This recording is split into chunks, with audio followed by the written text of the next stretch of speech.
আসসালামু আলাইকুম রহমতুল্লাহ।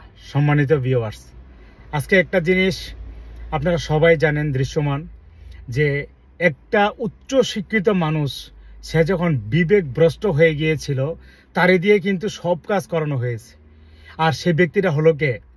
কালো মানিক, কালিয়া মানিক কাজিরারে আমরা উপরে বলি। সেই কালো মানিক দ্বারা পলাতক শেখ হাসিনা, স্বৈরশাসক শেখ হাসিনা এমন কোনো অপকর্ম নাই যে তার দিয়ে করানো হয় নাই। তার কলমের কালি দ্বারা তাকে ওখানে বসানো হয়েছে বিচারক হিসাবে। এই বিচারক সাজাইয়া, নাটক সাজাইয়া ভালো ভালো মানের মানুষগুলাকে আমাদের বাঙালিদের কাছ থেকে কেড়ে নেওয়া হয়েছে, মেরে ফেলা হয়েছে তাদেরকে। আর এই অত্যাচারের একটা দৃষ্টান্ত স্বয়ং আল্লাহ পাক রাব্বুল আলামিনের কাছ থেকে তাদের উপরে একটা লানত আসছে।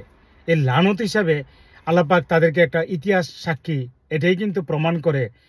অত্যাচারী ব্যক্তিদেরকে আল্লাহ দুনিয়া থেকে বিতাড়িত করে লানতের মাধ্যমে, তাদেরকে লানত দেয়, তারপরে দুনিয়া থেকে বিতাড়িত করে। তার দৃষ্টান্ত কালো মানিক আর পলাতক শেখ হাসিনা। আমি অত্যাচারী দেখছি বাংলাদেশে, এরকম অত্যাচারী ব্যক্তিরা দেখি নাই।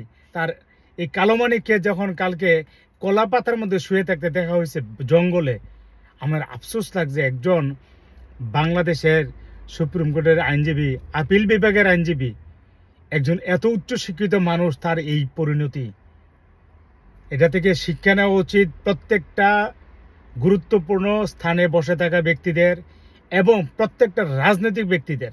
কারণ আজকে আপনার এই পরিস্থিতি, আজকের কর্মেই কিন্তু ভবিষ্যৎ কর্ম, ভবিষ্যৎ আপনার নীতি নির্ধারণ হবে স্বয়ং আল্লাহর পক্ষ থেকে।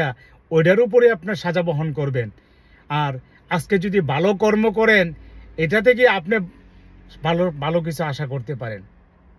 যদি আপনি ক্ষমতা পেয়ে পাগলের মতন অত্যাচার জুলুমকারী হয়ে যান, তার পরিণতি কালো মানিক, শেখ হাসিনা, আনিসুর রহমান সাহেব, সালমান এফ রহমান কি শেপটা করেছে, একেবারে চকচকা করে আইনার মতন।